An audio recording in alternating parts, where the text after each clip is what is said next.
Hello guys, வணக்கம் and welcome back to the film புது YouTube channel.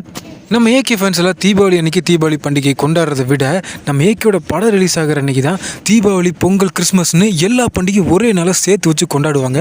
So அப்படிப்பட்ட ஒரு ஸ்பெஷலான நாளை நம்ம அடையிறதுக்கு இன்னும் 13 நாட்கள் தான் இருக்குது. டெய்லி என் வீட்டில் கேலண்டர் கிடைக்கும் போதெல்லாம் எப்படா பிப்ரவரி 6 வரும் அப்படின்னு கேட்டுருக்கும்போது பின்னாடி இருந்த எங்கள் அம்மா பிப்ரவரி 5க்கு அப்புறம் வரும் அப்படின்னு சொல்லி கலாச்சிருப்போம். இப்படி ஒவ்வொரு நாளும் அடிப்பட்டு மிதிப்பட்டு முக்கி ஓட்டிக்கிட்டு இருந்தா லைக்கா ப்ரொடக்ஷன் திடீர்னு ஒரு துன்பதிர்ச்சி கொடுத்தா எப்படிங்க இருக்கும்? ஆமாங்க, இது சின்னதான ஒரு துன்பதிர்ச்சி அப்படின்னு கூட சொல்லலாம்.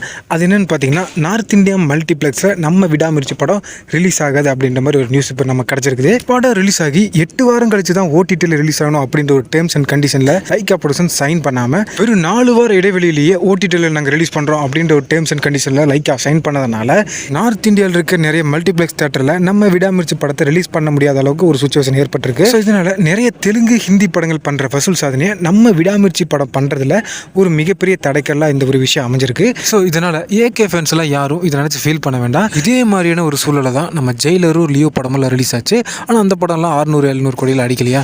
படம் நல்லா இருக்கும் பட்சத்தில் விடாமுயற்சி படம் கண்டிப்பாக பாக்ஸ் ஆஃபீஸில் 500 கோடி அடிக்கும். கைஸ், சின்னதாக ஒரு மேட்டர் சொல்கிறேன், கொஞ்சம் கொஞ்சம் கேட்டுங்க. PYGMI, அதாவது பிக்மி அப்படின்னு சொல்லிட்டு ஒரு அப்ளிகேஷன் ஒன்று இருக்குது. இந்த அப்ளிகேஷன் ஒரு இ-காமர்ஸ் அப்ளிகேஷன். இது நம்மளோட ஃப்ரெண்ட்ஸ் ஆரம்பிச்சிருக்காங்க. ஸோ இதில் மாதம் 799 ரூபா மட்டும் பே பண்ணால் போதும், நீங்களும் ஒரு ஓனராகவோ பிஸ்னஸ் மேனாக கூட ஆகலாம். ஸோ அது எப்படின்னு பார்த்தீங்கன்னா, உங்கள் கிட்ட இருக்க ப்ராடக்ட்டை உங்களோட ஓன் பிராண்டில் நீங்கள் இந்த ஆப்பை பயன்படுத்தி சேல் பண்ணிக்கலாம். இந்த ஆப்போட பேஸே உங்களுக்குன்னு தனியாக ஒரு வெப்சைட் கிரியேட் பண்ணி அதில் உங்களோட ஓன் ப்ராடக்ட்டை உங்களோட ஓன் பிராண்ட்லேயே சேல் பண்ண வைக்கிறது தான். இந்த ட்ரெஸ், பியூட்டி, கிராசரிஸ் பண்ணுற ஏகப்பட்ட ப்ராடக்ட்ஸை உங்களோட வெப்சைட்டில் உங்களோட தீம்லேயே நீங்கள் சேல் பண்ணலாம். ஸோ அதுக்கு நீங்கள் இந்த பிக்மி ஆப்பில் 799 பேக்கேஜை சப்ஸ்கிரைப் பண்ணி வச்சுக்கோங்க. இதை பற்றி மேலும் டீட்டெயில்ஸ் உங்களுக்கு தெரிஞ்சுக்கணும் அப்படின்னா டிஸ்கிரிப்ஷனில் இருக்க லிங்கை கிளிக் பண்ணி கிளியராக தெரிஞ்சுக்கோங்க. நன்றி.